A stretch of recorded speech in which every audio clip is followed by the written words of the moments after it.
நான் உங்களுக்கு ஒரு கதை சொல்ல போறேன். என்ன கதைனா, கணேசன் எப்படி அம்பாள் உருவாக்குனா அந்த கதை தான். வாங்க கதைக்குள்ள போவோம். முதல்ல அம்பாள் ஸ்நானம் பண்ற இடத்துக்குள்ள போகும்போது நந்தியம்பெருமாள் வாசல்ல நிக்கிறாரு.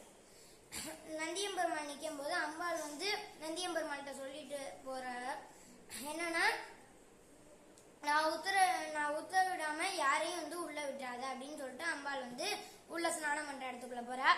முதல்ல சிவன் வராரு. சிவன் வரும்போது நந்தி சொல்றாரு சிவன்கிட்ட,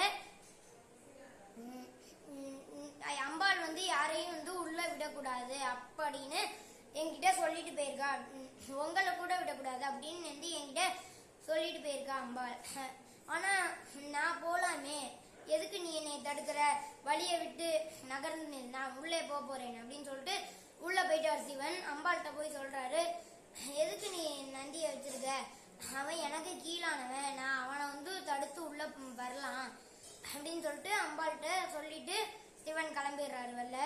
அதுக்கப்புறம் அம்பாள் ஸ்நானம் பண்ற இடத்துக்குள்ளே யோசிக்கிறார், எனக்குன்னு ஒரு தனி காவலன் வேணும், நந்தி சிவனை விடலாம் அப்படின்னு சொல்லிட்டு மஞ்சள் எடுத்து அதுல ஒரு மனித உடல் உருவம் அம்பாள் தயார் பண்றா. அதை மனித உடல் தயார் பண்ணதுக்கு அப்புறமா ஸ்நானம் பண்ற இடத்துக்குள்ள இருக்கிற தூண்ல வச்சு அதுக்கு உயிர் கொடுக்கறா. உயிர் கொடுத்ததுக்கு அப்புறமா அது பேர் கணேசன் வச்சு கூப்பிடுறா, கணேசன் அப்படின்னு. அதுக்கப்புறம் இந்த இடத்துல கணேசன் முதல் தடவை பாக்குறதுனால கணேசன் கைலாயத்துல இந்த பனி கட்டியெல்லாம் இருக்கும்ல, அதெல்லாம் உருட்டி நந்தி மேல இது மேலாம் போட்டு விளையாடிட்டு இருக்காரு. சந்தோஷமா விளையாடிட்டு இருக்கும் போது மேல சண்டை போடுறாரு. நந்தி பூதகணங்கள் கிட்ட சண்டை போட்டு ஜெயிச்சிடுறாரு, சும்மா சண்டை போட்டு சந்தோஷமா விளையாடி. அதுக்கப்புறம் திரும்ப அம்பாள் கிட்ட வராரு. அம்பாள் சொல்றா, நீ எனக்காக ஒரு உதவி பண்ணியாகணும். என்ன உதவின்னு கணேசன் கேட்கிறாரு.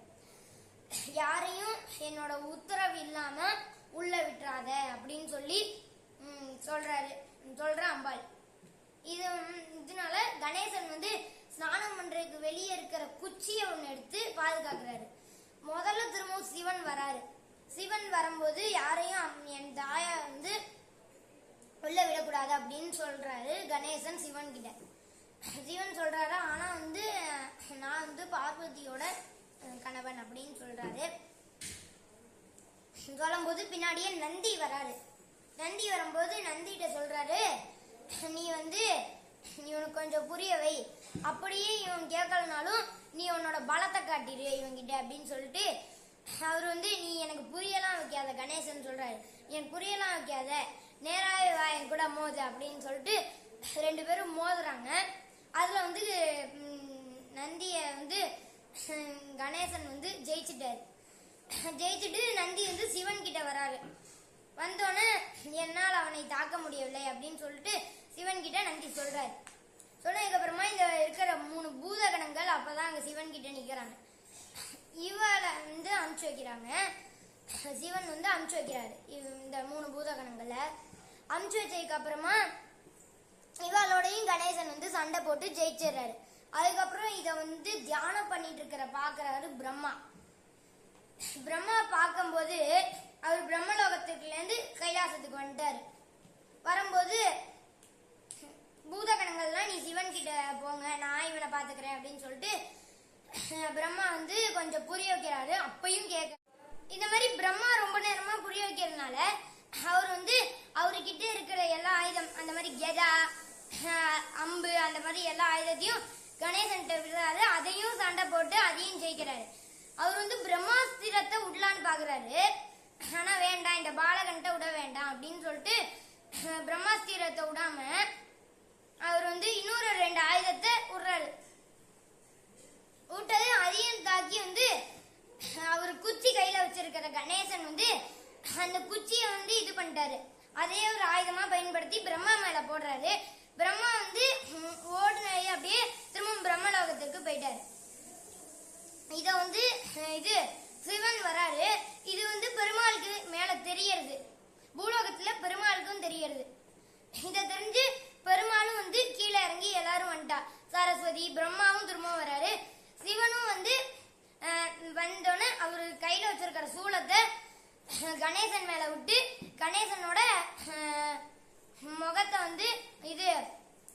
அறுத்துட்டாரு.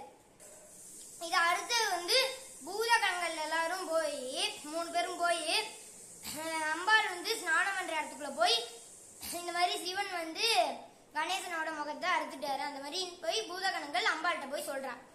இதை தெரிஞ்சு அம்பாள் வந்து கணேசன் என்று கூப்பிட்டுக்கிட்டே ஓடி வர அம்பாள் வந்து கேக்குறா, ஏன் இப்படி பண்ணேன் அப்படின்னு சிவன்கிட்ட கேக்குற அம்பாள்.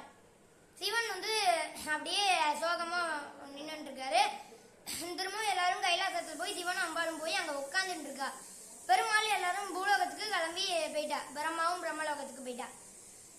இத வந்து பூதகணங்கள்கிட்ட சொல்றாரு சிவன், தெற்கு பக்கரமா உட்கார்ந்து இருக்கிற ஏதாவது ஒரு விலங்கு முகத்தை கொண்டு வாங்கோ அப்படின்னு சொல்லி பூதகணங்கள் 3 பேர்த்தையும் நந்திட்டையும் சொல்லி அனுப்புறா.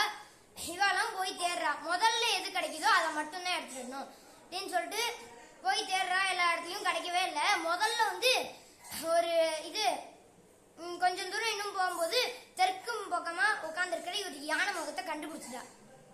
அதுதான் அந்த யானை 2 யானை உட்காந்துருக்கு. அந்த யானை முகத்தை ஒன்னே மட்டும் அறுத்து கொண்டுட்டு வரா. அதை வந்து சிவன்கிட்ட கொடுக்குறா. இதை வந்து சிவன்கிட்ட கொடுக்கும்போது சிவனே அவர் கையால எடுத்து கணேசனோட கழுத்துல வச்சு அதை வந்து வச்சோன்னே அப்பதான் அவருக்கு வந்து யானை முகம் வந்துச்சு. முதல்ல கணேசன் வந்து இந்த மாதிரி மனித உடல்ல தான் பிள்ளையா இருந்தாரு. இதுக்கப்புறம் தான் வந்து இந்த மாதிரி ஆகி யானை முகம் வந்துச்சு பிள்ளையாருக்கு.